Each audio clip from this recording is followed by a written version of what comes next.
Daquan has already accomplished so many things. It would literally take me over my time to list all of these things. But just to highlight some of his amazing accomplishments throughout all of these struggles he's faced. He's a recipient, obviously, of the Senior Scholar Award. He's an honor student. He's held a 4.0 GPA consistently throughout his time at Central State.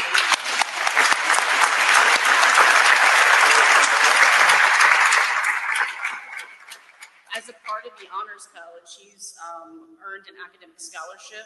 I've supervised him on at least 3 honors projects. One of these honors projects actually just got accepted to the Midwestern Political Science Association Professional Conference. He is a founding member of Pi Sigma Alpha, the first political science honor society here at Central State University that we founded. Couldn't be prouder of that. He's a member of the Golden Key Honor Society, and he is proudly our Mr. Chaz for 2023. He is a double major in psychology and political science, and he has a minor in philosophy. Daquan, I could not be prouder of you, and I seriously hope you know your brother's proud of you, and that all of us are proud of you. You should be as too. Thank you.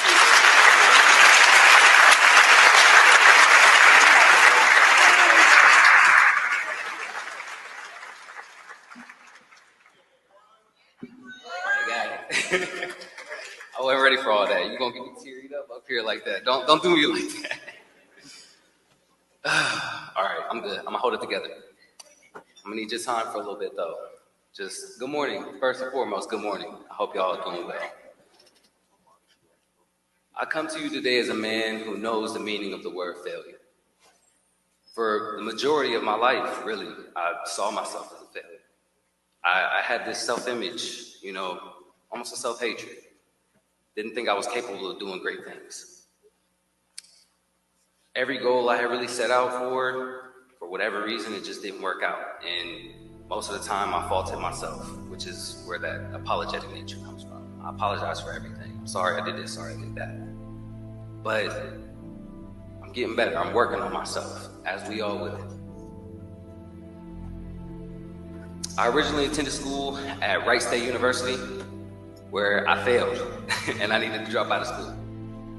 And I transferred to Columbus State University, where you wouldn't believe it, I passed. No, I'm kidding, I failed again. I failed again, and I had to drop out again.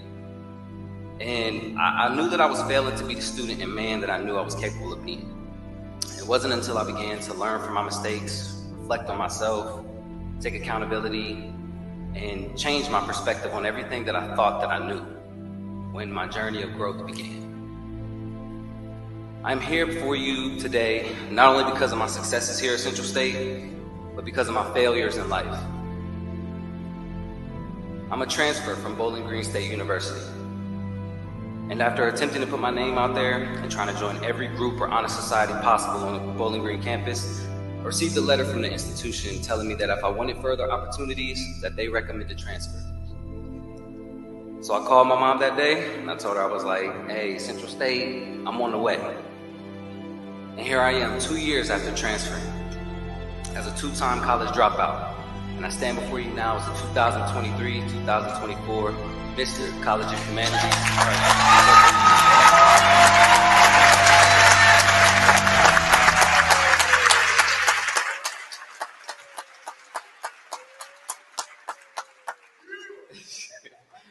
I probably need to sit up here for maybe an hour or so to really tell you my whole story. As Mrs. Brake will tell you, it's been a long road to get here. But all of my struggles in life have led me to this place, to becoming the man that I hope to be. A man who is patient and kind, like my mother Tasha. A man who is full of knowledge and hardworking, like my father Tyrone. A man who is smooth and suave, like my older brother Devin. A man who can be an amazing parent, like my big sister Destiny. A man who is smart and articulate, like my little brother Dalen. A man who is a protector, like my Uncle Tone. And a man who is wise, like my grandfather Bilal. A man who is worthy of the title of a great man. I stand before you humble, yet confident that I can live up to the expectations that have been set for me by myself and those who believe in me. I'd like to thank a few mentors who have helped mold me during my time here at Central State and prepare me to walk amongst Black excellence. I gotta thank my parents first and foremost, because if it wasn't for the foundation that they had set for me and the example that they led to me, I wouldn't be the man that I am today. I love you, Mom. Love you, Pop. Mr. Moon, I don't know, real psychology professor on campus. If you're a psychology major, look for him. Dr. Perdomo, he the GOAT of Chaz. He always kept an open office door for me for whatever reason, even after he was no longer my advisor. Dr. Teresa Akins, I don't know if you're here, I seen you earlier running around here. She was the first mentor from the Honors College that I began to bother repeatedly with my anxiety. I'd always just walk into her office a whirlwind of thoughts and worries and would just leave with this sense of security and direction.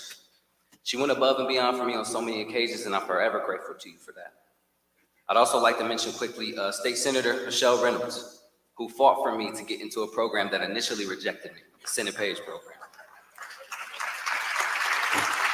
And she saw to it that I got paid for an unpaid internship. The amount of experience I've gained from watching you at the State House cannot be understated, and I am so thankful and grateful to have gotten the opportunity to see an amazing Black woman in a position of power carry herself with grace and class, and yet be so down to earth and approachable. I always felt I had come away from our conversations having learned something, and I hope to one day carry all of the weight that you carry with the same level of tact, resilience, and authenticity as you. I'd also like to thank a couple of students of mine, Naomi and Ibrahima, my guy. They really helped me come out of my shell here at Central State. I'm an introvert and a hermit, so they helped me a lot with that. So thank y'all, just a small gesture of appreciation. Hold on, I actually lost my place. I'm bad at reading, y'all, so I don't know if y'all know, I'm up here right now, but I really can't read for real. But so for real, I can't really talk about mentors without mentioning someone who since my very first day and my very first semester here at Central State has made so many accommodations for me, from recommendations, advice, scheduling, tutoring, meetings, graduation applications, and honors projects, and more. She's been there every step away with my educational journey. Professor Brittany Brake has shown me the kind of professor that I hope to be one day. One who will bring the mayor of Dayton and Cincinnati to your classroom because she's so passionate about your learning. She's even helping me, along with other students, find plans for the future, whether it be internships or grad school. She will present every opportunity at her disposal to her students, and it is safe to say that I owe a large portion of the student that I am and have been able to become to the environment that Mrs. Brake has fostered for me and others. One of my favorite aspects about learning from Mrs. Brake is that she allowed me the freedom to think, a concept that I was unfamiliar with. Which she knows that because I still am getting used to it. I had grown so used to specific parameters, requirements with assignments and projects that when I was going to do an honors project with her, I was dumbfounded when she told me to do whatever project that I wanted. She told me to make it something that I was passionate about. And I really couldn't understand that concept. We're told, do this and do it this way. So I kept asking for rules, regulations, restrictions, anything that would force me into a certain direction of thinking. But she forced me into a position that I didn't have a choice but to focus my passions into a lens and create work that I could be proud of.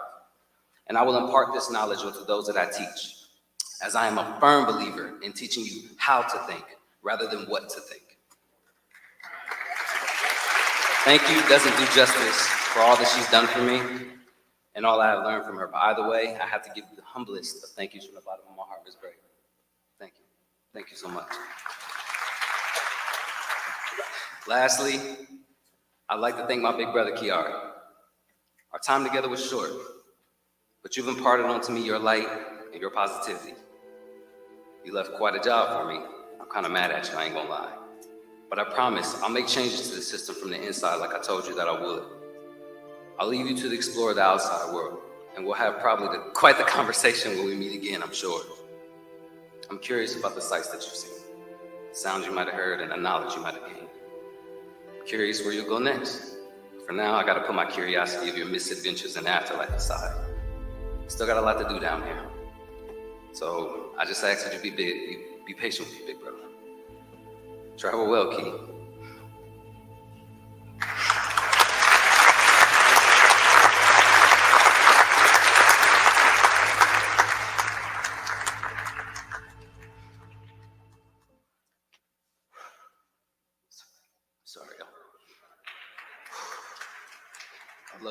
you, big bro.